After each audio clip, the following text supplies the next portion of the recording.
our video that's trending right now. Dune, Reaction Dune, by the way, Denis Villeneuve's new film, adaptation of Frank Herbert's legendary book, Dune. The last movie that was made for it was 1984, David Lynch. It's on HBO right now if you guys want to check it out. But what I wanted to talk about was, so Disney brought back Star Wars. They brought it back. Everyone was excited, including me. I seen Force Awakens, loved it. Had some issues, sure, but in terms of trying to like make that work, which was hard, you're going to bring back these characters that haven't been on screen for 30 years, and you're going to put them on screen with new actors we've never met before. They pulled it off. That was short-lived.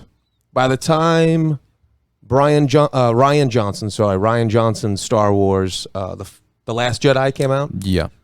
You know, I didn't hate the film. I defended it to some degree, but I ended up saying this is an entirely different film than the one they just made. And that's a problem.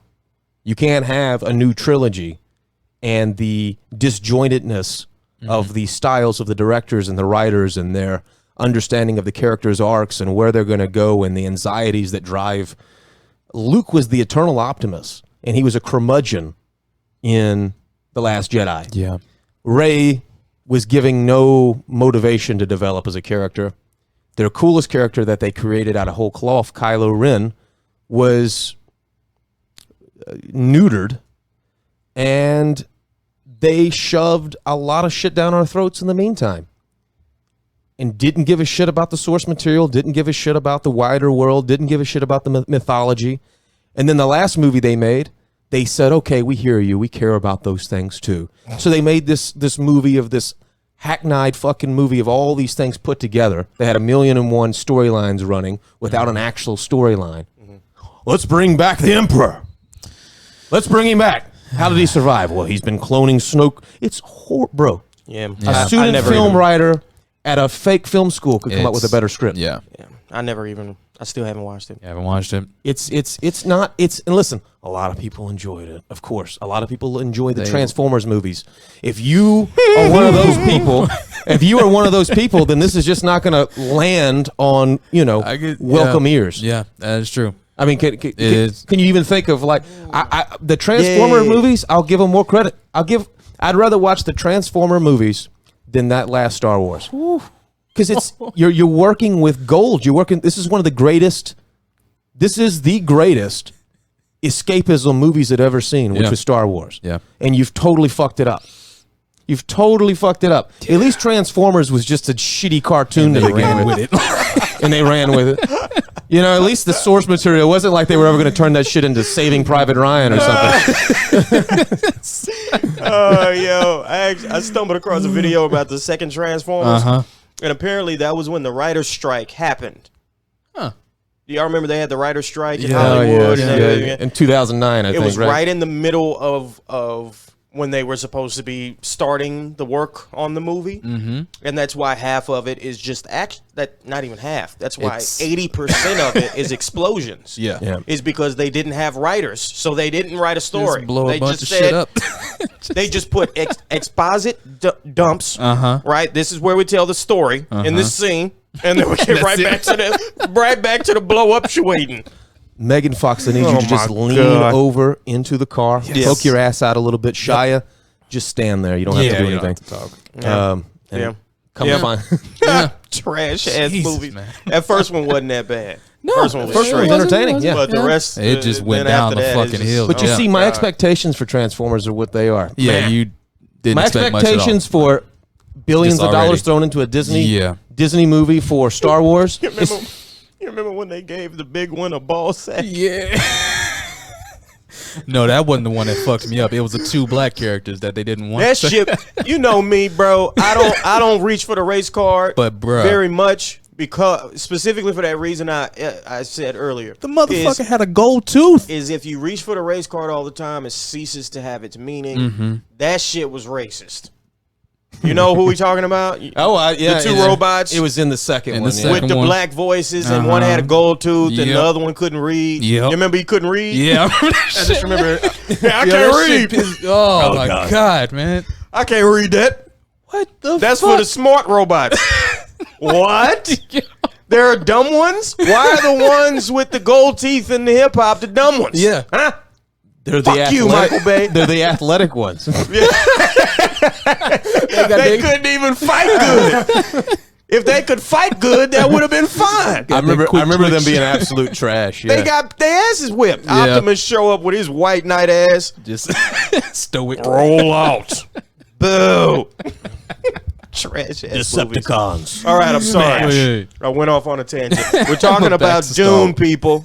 So Dune, and this is the reason Dune's going to work. Yeah.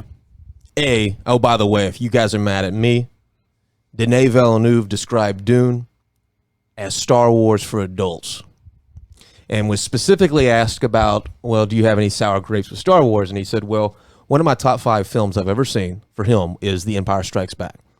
Then he said they kind of lost me with the Jedi, Return of the Jedi. I don't necessarily agree with him on that, but he called the Disney franchise silly.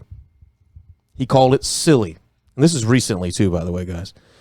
And they kept on asking him to elaborate, and he was just like, listen, if you go in to make a film or a piece of art, even just a drawing without a point, without a real reason to want to do this, it's going to feel flat. Bottom line. Yeah. And that was certainly a problem. Disney made the Star Wars films solely to make money. Mm-hmm. It wasn't like George Lucas was like, please, I want to continue the story. And it wasn't like J.J. Abrams really wanted to make fucking Star Wars movies. No. Kathleen Kennedy was hired by Disney to essentially do what the other dude did for Marvel.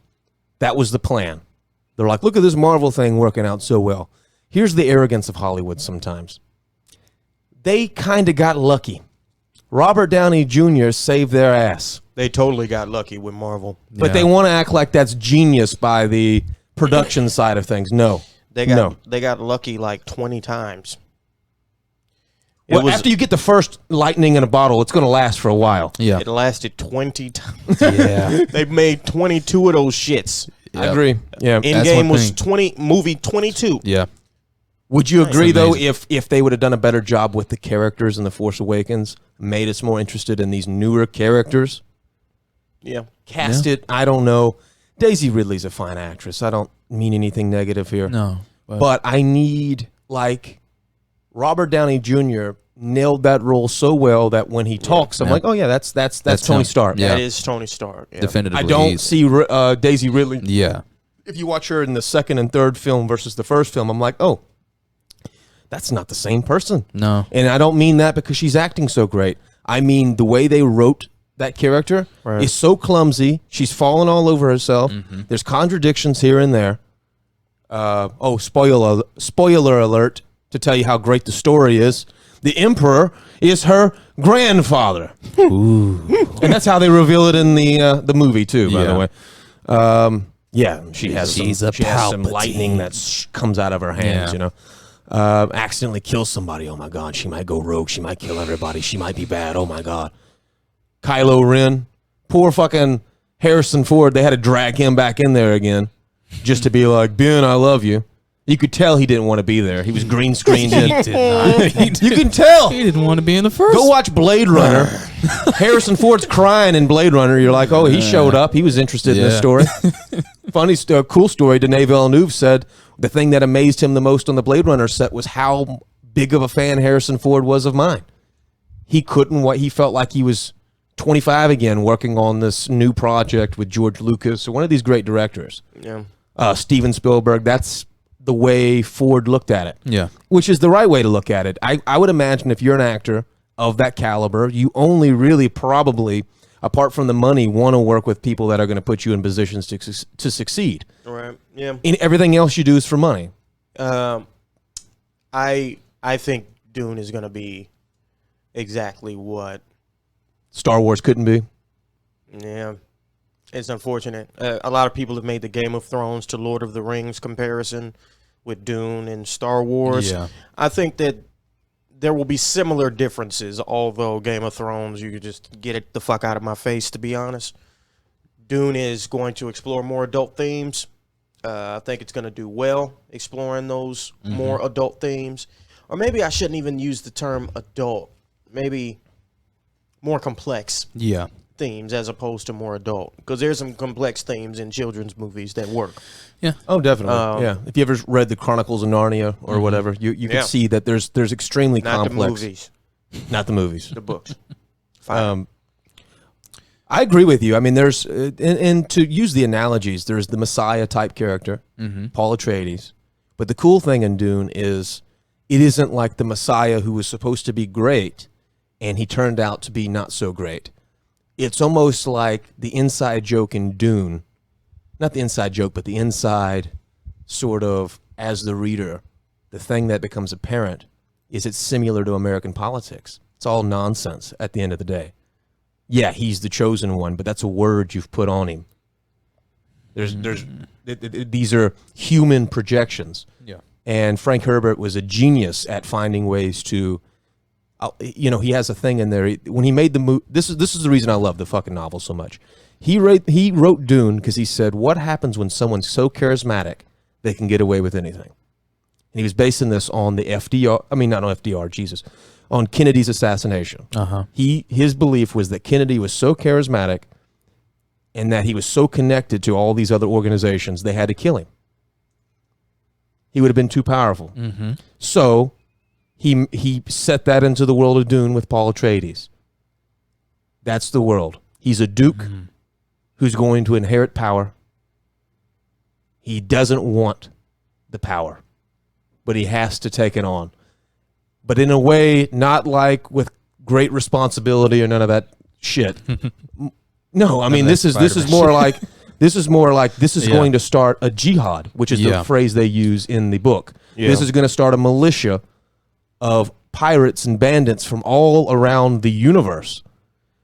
That's going to lead to the death of like 1 trillion people. Yeah. Mass Holocaustal Hitler-like behavior. And he's not even a bad guy. That's just the world you inherit. If you become the lead chimp of the spice resources, you're the new Saudi prince times 1,000. Those are the themes he's playing into. Concepts like new religions, how cults are formed, how they inform people, death camps, concentration camps. That's the world of Dune.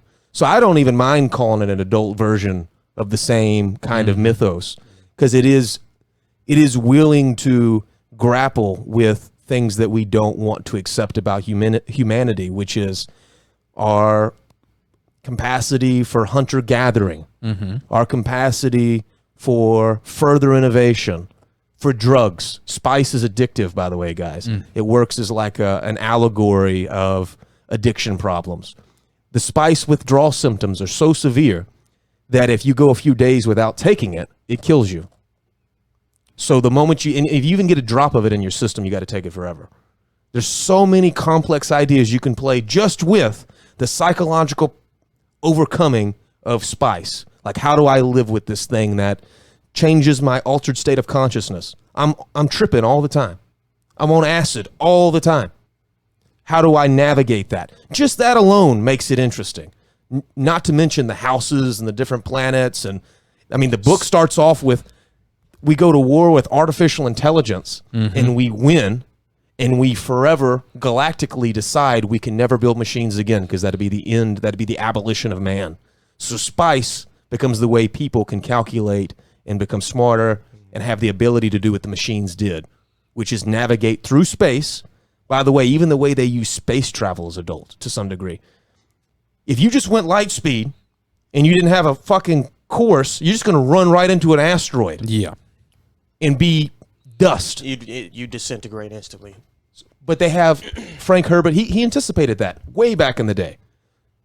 And you have to have like these hybrid human, super prescient fucking forces and powers and intelligences that help guide your vessel through the universe without causing, bone decay, all this type of very complex stuff that we talk about in space. Yeah. And so I think all of that's just world building. Where do you think this movie is going to rank as far as its quality among other science fiction movies?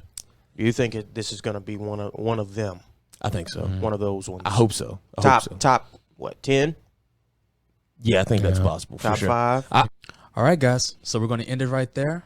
Of course, if you like the content, you like what we're doing, go ahead and like, subscribe. Also hit that notification button right underneath this video.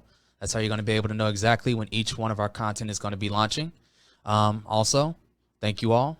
We appreciate you all taking your time out to listen to us, watch us. Of course, welcome to the family, and we'll be with you all soon. Peace.